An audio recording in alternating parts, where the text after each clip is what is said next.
अच्छा, हम लोग इनपुट टैक्स क्रेडिट रिवाइज कर रहे हैं।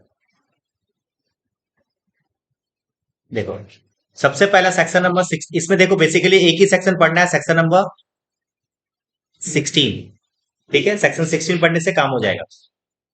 ठीक है, बट सेक्शन 16 पढ़ाने के पहले थोड़ा सा बैकग्राउंड तुमको बताते हैं। तुमको ऑलरेडी क्लास में बताए हुए हम कि इंटर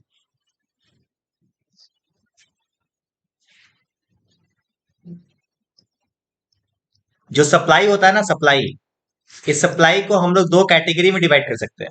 एक को बोलते हैं क्या, इंटर गुड्स ट्रांसफर, और दूसरा क्या होता है, इंट्रा। इंटर का मतलब क्या हुआ, एग्जांपल बताए थे, डब्ल्यूबी का स्टेट का कोई बंदा सामान ट्रांसफर कर रहा है बिहार में, और यहाँ पे क्या है, डब्ल्यूबी के अंदर में ही हो रहा है, मतलब कोलकाता का कोई बंदा हावड़ा में कोई गुड्स ट्रांसफर कर रहा है, राइट। ठीक है, इसमें जो टैक्स लगता है उसको बोलते हैं आईजीएसटी। इसमें जो टैक्स लगता है उसे बोलते हैं क्या, सीजीएसटी प्लस एसजीएसटी। होता क्या है, जैसे मान लो आईजीएसटी का रेट है 18%, तो यहाँ पे ये स्प्लिट हो जाता है, 9-9 हो जाता है। समझ में आया बात। अच्छा, इसका मतलब ये हुआ कि आईजीएसटी, ये कॉन्सेप्ट तुमको समझ में आया। दूसरा बात तुमको समझना है इसमें कि हम लोग जब सेटअप करने जाएंगे तो सबसे पहले याद रखना, आईजीएसटी सेटअप होगा आईजीएसटी के साथ पहले, और उसके बाद ये चाहे तो एसजीएसटी के साथ भी हो सकता है, सीजीएसटी के साथ भी हो सकता है, तुम्हारा ऊपर है। फिर एसजीएसटी यदि हम बात सीजीएसटी बात करें तो सीजीएसटी पहले सीजीएसटी के साथ होगा, और बचेगा तो आईजीएसटी के साथ हो सकता है। एसजीएसटी एसजीएसटी के साथ होगा, और बाद बाकी आईजीएसटी के साथ होगा। समझ में आया बात। यूटीजीएसटी के साथ भी सेम है। ठीक है, बट एक चीज समझना है अगर एसजीएसटी हम बोल दिए कि एसजीएसटी का एडजस्टमेंट पहले एसजीएसटी के साथ होगा फिर आईजीएसटी के साथ होगा, तो यहां पे क्वेश्चन अराइज होता है कि मान लो तुम्हारा कोलकाता का कोई जीएसटी है, उसको हमको मुंबई के एसजीएसटी के साथ एडजस्ट करना, कर सकते क्या, नहीं कर सकते। मतलब वो विद इन स्टेट होना चाहिए, एक ही स्टेट का ही होना चाहिए। समझे मेरे बात। एक स्टेट का यदि हो तो एडजस्ट होगा, दो स्टेट का हो तो एडजस्ट नहीं होगा। जाहिर सी बात है, यहाँ का टैक्स ममता दीदी ले रही है, और बिहार का टैक्स कौन ले रहा है, वो नीतीश कुमार ले रहा है। समझ में आ रहा है बात। तो दोनों में क्लैश हो जाएगा, इसके कारण दोनों एसजीएसटी हम लोग आपस में एडजस्ट नहीं कर सकते, बट हाँ एक ही स्टेट का है तो एडजस्ट कर सकते हैं। समझा क्या। हालांकि उतना उतना डिटेल में एग्जाम में नहीं पूछेगा। चलो, हम लोग रेडी है इनपुट टैक्स क्रेडिट पढ़ने के लिए। आईटीसी का मतलब क्या होता है, आईटीसी का मतलब होता है जब हम लोग आउटपुट टैक्स से इनपुट टैक्स को माइनस करते हैं, इसी को बोलते हैं क्या, इनपुट टैक्स क्रेडिट। तो इनपुट टैक्स का मतलब क्या होता है, हम लोग ऑलरेडी यदि किसी चीज को खरीदते वक्त टैक्स दे चुके हैं तो बेचते वक्त उतना टैक्स माइनस कर सकते हैं। समझ में आया बात। तो ये बेसिक कॉन्सेप्ट है, ऑलरेडी क्लास में बताया हुआ था पहले से। ठीक है, आईटीसी छोड़ो छोड़ो। टैक्स पे हाँ हाँ, बोल सकते हैं। Net tax liability. अब इसमें सेक्शन पढ़ना है, सेक्शन नंबर 16। सेक्शन 16 का 4 पार्ट है, चारों पार्ट को एक पेज में कंपाइल किए हैं। बस इतना ही पढ़ना है तुमको, तुम्हारे सिलेबस में इतना ही है। ये पढ़ते ही तुम्हारा एक चैप्टर खत्म हो जाएगा। प्रैक्टिकल क्वेश्चन इसके बाद करेगा तो तुम्हारा हो जाएगा। सबसे पहला सेक्शन क्या है, 16(1). क्या बोलता है कि आईटीसी अवेलेबल होता है किसको, रजिस्टर्ड पर्सन को। किसको अवेलेबल होगा बता, रजिस्टर्ड पर्सन को अवेलेबल होगा, और तीनों चीज पे, आईपी पे, आईपीएस पे, मतलब आईपी मतलब इनपुट पे, इनपुट सर्विस पे भी, या और कैपिटल गुड्स पे भी, तीनों के तीनों चीज पे क्या मिलेगा अपने को, आईटीसी मिल सकता है। ठीक है, जो कि डायरेक्टली या फिर इनडायरेक्टली फर्दरेंस टू बिजनेस हो। फर्दरेंस का मतलब होता है सपोर्टिंग को बिजनेस, मतलब बिजनेस से या फिर डायरेक्टली या फिर इनडायरेक्टली रिलेटेड हो। बात खत्म। सिंपल वर्ड में बताया तो तुमको ज्यादा ज्यादा लोड लेके नहीं पढ़ना, सिंपल वर्ड में समझना कि रजिस्टर्ड पर्सन को आईपी, आईपीएस और कैपिटल गुड्स तीनों के ऊपर वो आईटीसी क्लेम कर सकता है। बात खत्म। समझ में आया बात। ये पार्ट 1 सेक्शन नंबर 16(1) खत्म हो गया। 16(2), 16(2) बताया गया है कंडीशन, वो क्या क्या कंडीशन फुलफिल करोगे तभी तुमको आईटीसी मिलेगा। तो यहाँ पे कुल मिला के 5 कंडीशन है। कितना कंडीशन है बता, 5 कंडीशन है। कंडीशन नंबर 1, तुमको यदि आईटीसी क्लेम करना है तो तुमको पता होना चाहिए कि तुम्हारे पास उसका इनवॉइस होना चाहिए। बिना बिल का हम लोग आईटीसी नहीं दे सकते। अब यहाँ पे क्वेश्चन अराइज हो सकता है कि मान ले किसी का बिल खो गया, तो उस केसेस में क्या आईटीसी मिल सकता है? मिल सकता है, यदि उसको डुप्लीकेट जिससे वो आईटी जिससे वो इनवॉइस लिया होगा उसको फिर वो उसको रिक्वेस्ट करना पड़ेगा, तो फिर वो डुप्लीकेट है क्या करेगा, एक इनवॉइस देगा, तो उससे कर सकते हैं। क्या जेरोक्स कॉपी से कर सकते हैं? नहीं कर सकते। समझ में आया बात? ये सब के ऊपर केस स्टडीज आया हुआ है, बस यही सब चीज खाली सुनना है, समझ में आ जाएगा। क्या बोले हम तुमको कि इनवॉइस उसके पास होना चाहिए। इनवॉइस का मतलब होता है बिल, या फिर बिल जैसा कुछ, बिल जैसा कुछ कुछ भी हो सकता है। शिपिंग बिल भी हो सकता है, डेबिट नोट भी हो सकता है, ये सारा का सारा चीज। समझ में आया बात? आगे बढ़ते हैं। उसके बाद अपने को मैक्सिमम अमाउंट ऑफ आईटीसी कितना का मिलेगा? जो अपना जीएसटी या टू बी में लिखा हुआ है उतना का अमाउंट। मतलब जीएसटी या टू बी में मान लो 9 लाख लिखा हुआ है, तो तुमको 9 लाख तक का ही आईटीसी मिल सकता है, उससे ऊपर नहीं मिल सकता। उससे कम मिल सकता है, बट उससे ज्यादा नहीं मिल सकता। ठीक है? कंडीशन थ्योरी में आ सकता है एग्जाम में, तुमसे पूछेगा what are the condition to claim ITC. तो कंडीशन तुमको 5 कंडीशन सेटिस्फाई ये लिखना पड़ेगा। पॉइंट नंबर 1 क्या बताया? इनवॉइस होना चाहिए, मतलब बिल होना चाहिए। पॉइंट नंबर 2, मैक्सिमम कितना मिल सकता है जीएसटी या टू बी में जो लिखा हुआ उतना अमाउंट तक। थर्ड, तुमको आईटीसी तभी मिलेगा जब गुड्स का डिलीवरी तुम्हारे पास हो चुका है। मतलब मान लो तुम किसी को एडवांस पेमेंट कर दिए, वो बिल मेरे को काट के दे दिया है, फिर भी गुड्स यदि अभी तक डिलीवरी नहीं हुआ, तब तक तुम आईटीसी को क्लेम नहीं कर सकता। समझ में आया बात? Point number next, return to be filed. हम लोगों को गवर्नमेंट को जो रिटर्न भरते हैं वो रिटर्न फाइल्ड हो जाना चाहिए, तभी आईटीसी क्लेम करेंगे। और लास्ट पॉइंट क्या है? Tax must be paid. Tax government को पे हो जाना चाहिए, तभी आईटीसी क्लेम कर सकते हैं। जाहिर सी बात है, ये टैक्स ही पेमेंट नहीं करेंगे तो कैसे होगा? समझ में आया बात? ये पूरा का पूरा 5 पॉइंट क्लियर हुआ। फिर से याद कराते हैं, सेक्शन नंबर कौन सा? 16(2). क्लेम क्या कंडीशन बताया? बिल होना चाहिए, बिल होना चाहिए। मैक्सिमम कितना हो सकता है जीएसटी या टू बी में जितना अमाउंट लिखा हुआ है। गुड्स गुड्स अपना अपने पास डिलीवरी हो जाना चाहिए, उसके ऊपर टैक्स भी पे कर दो, और रिटर्न भी फाइल कर दो। समझ में आया बात? ये पांचों कंडीशन में से कोई भी कंडीशन सेटिस्फाई नहीं हुआ, लैप्स हो जाएगा वो। उसमें एक और पॉइंट जो पढ़ना था ये है कि मान लो कितना मैक्सिमम लिमिट है। देखो कितना, if the amount of invoice is not paid. अच्छा, इनवॉइस का पैसा हम लोग पेमेंट नहीं किए, तो पेमेंट जब तक नहीं करेंगे तब तक तो नहीं मिलेगा ना। बट एक चीज समझो एक बार, पेमेंट करने, अच्छा पेमेंट के ऊपर डिपेंडेंट नहीं है, सॉरी। हम क्या बोले, पेमेंट तुमको मान लो किसी इनवॉइस का पैसा तुम पेमेंट नहीं किया अभी तक, ठीक है? उसका टाइम पीरियड है 180 दिन। 180 दिन तुम पेमेंट कर दिया, तब तो तुमको आईटीसी तुमको मिल जाएगा। बट मान लो हम आईटीसी ऑलरेडी ले चुके हैं, आईटीसी ले चुके हैं, बट उसका पेमेंट अभी तक 6 महीने से ऊपर हो गया, बट पेमेंट हम नहीं किए, तो क्या होगा पता है? जितना भी आईटीसी मिला था सारे के ऊपर हम लोगों को गवर्नमेंट क्या कर देगा? इंटरेस्ट लगा देगा 18%। हम एग्जांपल दे रहे थे। मानो तुम किसी कंपनी, किसी के केसेस, कोई केसेस में तुम आईटीसी क्लेम किया था 3 अक्टूबर को।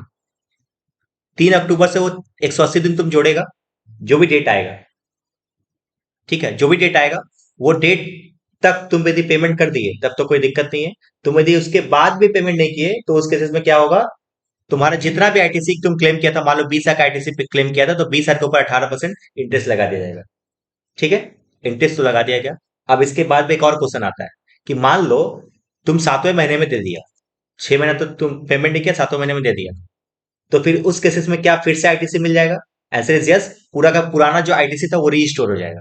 बट हाँ, उसमें एक बात है, इंटरेस्ट जो लग चुका है वो लग चुका है, वो रिटर्न तुमको नहीं मिलेगा। मतलब ये 20 हजार का अमाउंट आईटीसी तुम फिर से क्लेम कर सकता है, बट इंटरेस्ट जो लगा है वो इंटरेस्ट तुम्हारे पॉकेट से गया। समझ में आया बात? ठीक है ना? तुमको क्वेश्चन कैसे पूछेगा पता है? एग्जाम में ऐसे क्वेश्चन पूछेगा कि तुमको पूरा डिटेल्स दे देगा, तुमको बोलेगा कि इसका पेमेंट वो किया है इतने तारीख के बाद, तुमको देखना है 180 दिन का गैप हो रहा है क्या। तो तुमको लिखना पड़ेगा कि हाँ, तुमको खाली लिखेगा क्या आईटीसी क्लेम कर सकता है, या फिर आईटीसी जो क्लेम कर चुका है उसका क्या होगा। तो तुमको लिखना पड़ेगा आईटीसी के ऊपर 18% का इंटरेस्ट लग जाएगा, और उसके बाद यदि पेमेंट कर देगा तो क्या होगा? रीस्टोर हो जाएगा, बट इंटरेस्ट वाला अमाउंट का रीस्टोरेशन नहीं होगा। समझ में आया बात? खत्म पार्ट। सेक्शन 16(2) ही मेन पार्ट था। सेक्शन 63 बोलता है, 16(3) बोलता है कि आपको कैपिटल गुड्स के ऊपर तो आईटीसी दे रहा है, बट कैपिटल गुड्स का वो पार्ट जिसके ऊपर डेप्रिसिएशन चार्ज करेंगे उसके ऊपर आईटीसी नहीं मिलेगा। नहीं तो देखो ये वाला क्या होता है पता है? दो बेनिफिट्स मिलता है। क्या बेनिफिट्स मिलता है? देख एग्जांपल तुमको दिखा रहा है, देख तुमको देखो डेप्रिसिएशन क्यों पार्ट हटाया गया। देखो मान लो कोई तुम एक मशीन खरीदा, कैपिटल गुड्स मतलब क्या होता है? एसेट्स। तुम एक मशीन खरीदा, मान लो 10 लाख रुपए में, जीएसटी इसमें है मान लो 18%, तो आ जाएगा तुम्हारा 1.8, टैक्स 11,80,000 रुपया है। तो अब डेप्रिसिएशन तुम किसके ऊपर क्लेम करोगे? 1180 पे। तो सोचो एक बार, 1180 पे तुमने डेप्रिसिएशन क्लेम करोगे तो तुमको डबल बेनिफिट्स है। इसका तो तुम आईटीसी ले रहा है, हाँ, और प्लस इसके ऊपर डेप्रिसिएशन में चार्ज कर रहा है, इसका मतलब तुमको डबल बेनिफिट तुमको उठाना है। इसलिए गवर्नमेंट क्या किया, बोला कि यदि आप इसके ऊपर आईटीसी क्लेम कर रहे हैं मतलब आपको डेप्रिसिएशन कितना में मिलेगा? 10। 10 लाख में मिलेगा। इसके ऊपर आप डेप्रिसिएशन चार्ज कर सकते हैं। समझ में आया बात? यही बात बोला गया सेक्शन नंबर 16। समझा क्या? अब 16(4) लास्ट बोला गया है maximum time limit of ITC कितने का है। टाइम लिमिट याद रखना, पहले 2 अक्टूबर अक्टूबर के करीब था, 30 अक्टूबर के करीब, नहीं 31 अक्टूबर, अब क्या है 30 नवंबर तक of next financial year. And return जब तुम फाइल करेगा which ever is earlier. Example देखो, तुम मान लो तुम मान लो कोई तुम आईटीसी क्लेम करने का तुम्हारा टाइम पीरियड, जैसे मान लो कोई ट्रांजेक्शन हुआ है और 18 आज कितनी तारीख है बता, 16 जनवरी, 16 जनवरी 2023 है ना। इसका तुम्हारे पास टाइम पीरियड है आईटीसी क्लेम करने का 30 नवंबर 2024, 23 नहीं 24। और रिटर्न जब तुम भर रहा है, एनुअल रिटर्न जो भर रहा है उसके पहले, विच एवर इज जो दोनों में होगा अर्लियर। मतलब तुम यदि रिटर्न भर दिया, मान लो तुम रिटर्न भर दिया है, मान लो 3 अक्टूबर 2024, तो 3 अक्टूबर 2024 से तुम्हारा क्या होगा, मान लिया जाएगा कि तुम्हारा क्या है, लास्ट डेट था आईटीसी क्लेम करने का। समझा क्या? एग्जाम में क्वेश्चन पूछेगा ऐसे ही स्टोरी बना के, तुमको बोलेगा कि इस केसेस में बताओ इसका टाइम लिमिट क्या है। हो जाएगा ये सब क्वेश्चन अभी तक आया नहीं है बट आ सकता है। ठीक है ना? समझे क्या? 61 क्या बोला था, बेसिक चीज रजिस्टर्ड पर्सन को मिल रहा था 3 चीज में, आईपी, आईपीज और capital gain, capital good, sorry. Section 16(2) क्या बोलता है? 5 कंडीशन था। इनवॉइस होना चाहिए, जीएसटी, जीएसटीआर 2 वीक में अंदर में जितना मैक्सिमम अमाउंट है उतना तक मिल सकता है, टैक्स पेमेंट होना चाहिए, गुड्स मिल जाना चाहिए और रिटर्न भर देना चाहिए।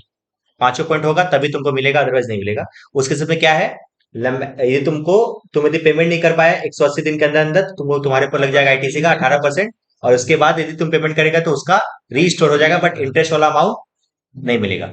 उसके बाद सेक्शन 16(3) बोले कि डेप्रिसिएशन वाला पार्ट, हम लोग आईटीसी वाला पार्ट में डेप्रिसिएशन क्लेम नहीं कर सकते। और मैक्सिमम लिमिट क्या है, ये टाइम पीरियड। क्लियर है बात? देख ली, ईयर वाला सम्स कराएंगे बस, ज्यादा कराएंगे नहीं। ये 3 सम्स है। 2019 का जो सम्स था, देख ये वाला सम्स, ये ऑलरेडी पीडीएफ है ना तुम लोग के पास? यस। ये फिर भी ये पीडीएफ डाउनलोड कर लेना, क्योंकि इसके अंदर में ना ये वाला जो है ना, इस पेज में ना, तो तुम्हारा पूरा का पूरा देख, इसके लिखा हुआ है ऐसे यहाँ पे, क्या होगा, ये ऑलरेडी सब चीज ना इसको एक्सप्लेनेशन के साथ यहाँ पे लिखा हुआ है सेक्शन के साथ। ठीक है, बट यहाँ पे एक बार रहने से ना तुमको याद करने में आसानी होगी। ठीक है, अब आगे देखना। अब इसमें पढ़ना है सेक्शन नंबर पॉइंट नंबर 1, जो हम लोगों को आया था बीकॉम ऑनर्स 2019 में। ये करवाया हुआ क्वेश्चन एग्जाम में, क्लास में करवाया हुआ है, बट फिर भी कराते थे। मिस्टर क्या सुष्मांता चक्रवर्ती और जीएसटी रजिस्टर्ड, एक रजिस्टर्ड पर्सन है, इसको जीएसटी मिल सकता है क्या, या आईटीसी मिल सकता है क्या? आंसर इज मिल सकता है। बोल रहा है अमाउंट ऑफ इनपुट तुमको क्या निकालना है, आईटीसी निकालना है, और बोलना है कि कितना उसको टैक्स पेमेंट करना है। सिंपल वर्ड में बताए तो आउटपुट टैक्स और इनपुट टैक्स, बस ये तो करना है। तो तुम आउटपुट टैक्स पहले निकाल लो, फिर इनपुट टैक्स निकाल लो, दोनों में आपस में माइनस कर देना। 3 स्टेप में सम्स बनेगा, क्लास में बताए थे हम। क्या करोगे, यदि हम क्वेश्चन नंबर कौन सा कर रहे हैं, 14, क्वेश्चन नंबर 14, तुम क्या करो, कैलकुलेशन ऑफ आउटपुट टैक्स, पहले ये निकालो। वे कैसे निकालोगे, अब यहाँ पे तुम देख रहे हो, डिटेल्स तुमको देखते हैं। ये देखो आईटीसी दिया हुआ है, मतलब ये इनपुट है, दिया हुआ है तो इनपुट है। ये भी देखो आउटपुट है, ये इनपुट है, इनवर्ट है, इनवर्ट है, हाँ। तो अपने को निकालेंगे तो 3 कॉलम में निकालेंगे, आईजीएसटी, सीजीएसटी और एसजीएसटी। रेट क्या होगा, 18% है ना, तो 18% इसका रेट है, 9% इसका रेट होगा, 9% इसका रेट है। समझ में आया क्या? पक्का? अब करना क्या, देख 24,19,000 के ऊपर टैक्स निकालो एक बार। पहले बताओ, अच्छा एक बात बताओ, ये क्या गुड्स है, ये है इंटर स्टेट, इसके ऊपर क्या लगेगा, इसके ऊपर लगेगा आईजीएसटी, और इसके ऊपर लगेगा सीजीएसटी और एसजीएसटी, है ना? बताओ एक बार। 4,35,000 टैक्स और इंटर गुड्स ट्रांसफर कितना? जीएसटी 4,35,000 24,19,000 रुपया लिख देते हैं यहाँ पे। 24,19,000 मल्टीप्लाई बाई 18%, कितना रहा? 4,35,420 रुपया। ठीक है, फिर लिखेंगे tax on intra goods transfer. बोलो 40,71,000 ये क्या होगा? 40,71,000 के ऊपर निकालेंगे। 40,71,000 के ऊपर 9%, कितना रहा बताओ? 3,03,90, इसका भी वही आएगा। ठीक है, तो आउटपुट टैक्स अपना निकाल दिया हम लोग। 435,420, 366, 390, 366, 390। समझ में आया क्या? स्टेप 1 खत्म। स्टेप 2 क्या निकालेंगे? Input tax. इनपुट टैक्स में ऑलरेडी मेरा टैक्स दिया हुआ है पहले से। आईजीएसटी का 2,66,500 है, सीजीएसटी का 55,000 है और एसजीएसटी का 48,000 है। यहाँ पे लिख सकते हैं step number 2, calculation of ITC, IGST, CGST और एसजीएसटी। ओपनिंग बैलेंस इधर कितना दिया है बताओ? 2,66,500, 55,000, 48,000। 2,66,500, 55,000 और 48,000। ठीक है, और इस टर्म में क्या किए हम लोग? और भी इनपुट किए हैं। निकालो एक बार। 6,50,000 के ऊपर 9%। Inter sorry sorry sorry sorry inter state tax, एक टैक्स ऑन, ये 18% निकालेंगे ना? कितना है 18% इसका? 1,17,000 रुपए। यहाँ पे लिख दे और फिर इसका निकाल लो। 1,36,800 प्रेजेंटेशन थोड़ा बढ़िया तरीके से बनाना। इंट्रा स्टेट, ये इसके ऊपर हम यहाँ पे लिख देते हैं, इसको हम यहाँ पे लिख दे दी तो इसके ऊपर 18% आएगा और इसके ऊपर 9% आएगा। बता देगा कितना है? 1,36,800, 1,36,800 और 1,36,800। 3,83,500 इसका मतलब अपना कितना अमाउंट बचा यहाँ पे? 3,83,500, 1,91,800 1,91,800, 1,84,800। समझा क्या? अब हम लोग लास्ट क्या निकालेंगे? Calculation of GST payable. ठीक है, वही क्लेम करेंगे। कितना? आईजीएसटी, सीजीएसटी और एसजीएसटी। आउटपुट टैक्स कितना है बताओ? 4,35,420, 4,35,420 रुपया। 3,66, 390 और 3,66, 390। ठीक है, अब देखो यहाँ पे मेरे पास 3,83,500 है, आईटीसी क्लेम कर सकते हैं। 3,83,500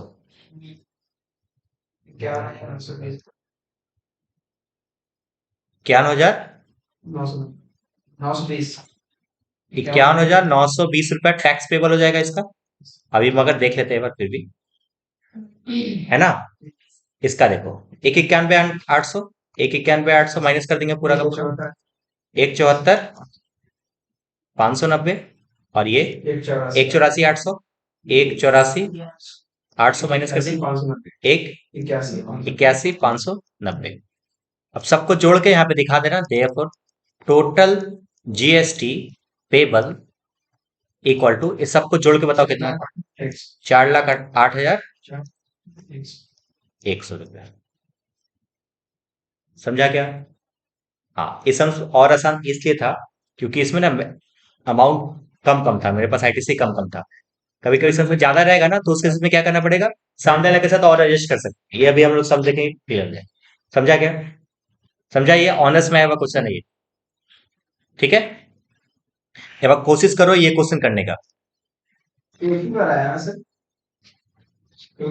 ठीक है, नेट टैक्स लायबिलिटी कितना हो गया? ये 6,300। ये आउटपुट है ना कि इनपुट है? ये इनपुट है ना ये। इनपुट टैक्स 6,300 आ गया। 6,300 दोनों का है, सीजीएसटी और एसजीएसटी दोनों का। और यहाँ इस केसेस में कितना था? 9,000 9,000 क्या? आउटपुट आउटपुट आउटपुट था 9,000 9,000। आउटपुट से इनपुट माइनस करो, कितना आ रहा है बताओ? 2,700। 2,700 एसजीएसटी, मतलब सीजीएसटी, सेम ही और आएगा। 2,700 रुपया आईजीएसटी, एसजीएसटी। एकदम सिंपल समझता हूँ, ये भी कर लो एक बार। ऑन बीकॉम जनरल 2019 में आएगा, जल्दी कर लो एक बार। एक चीज समझना है बार, एक चीज समझना है यहाँ पे। आउटपुट टैक्स अलग पूछा है, इनपुट टैक्स अलग पूछा है, नेट टैक्स लायबिलिटी अलग पूछा है। तो तीनों को अलग अलग कैलकुलेशन करके दिखाना। ये जो निकला 6,300 इनपुट टैक्स था, ये जो था आउटपुट टैक्स था, और ये दोनों को माइनस करने के बाद टैक्स लायबिलिटी ये है 2,700। ठीक है ना? तो तीनों को अलग अलग करके। अब क्वेश्चन नंबर 16 करो एक बार, सम्स पढ़ते हैं देखो। From the following information computer GST payable for the month of June 2019। Input tax available पहले से मेरे को आईजीटी का, आईजीएसटी का 1.5 लाख है, सीजीएसटी का 90,000 है, और एसजीएसटी का 70,000। कोई दिक्कत है इसमें? बट अपने पास आउटपुट लाइबिलिटी का आ रहा है 1,30,000, 1 लाख और एसजीएसटी। यहाँ पे थोड़ा एडजस्टमेंट का खेला है, देख लेते हैं। आउटपुट टैक्स, आईजीएसटी, सीजीएसटी और एसजीएसटी, बताना आउटपुट टैक्स कितना कितना है? 1,30,000, 1,00,000 और 90। 1,30,000, 1,00,000 और 90,000 का, खाली 90 है ना? चल आगे देखो। इनपुट कितना है? 1.5 लाख, 90 और 70। 1.5 लाख, 90 और 70। बस यहाँ पे समझने का जरूरत ये है, इसको तो 1,30,000 ही चाहिए, तो 1,30,000 दे देंगे। इसको 1,00,000 चाहिए था, बट इसके पास 90 ही है, इसको पूरा 1,00,000 दे दे। इसको चाहिए था, ये अभी भी शॉर्टफॉल पड़ रहा 20, 80 दे सकते हैं। तो टैक्स लायबिलिटी कितना आया? बस हो गया। समझा क्या?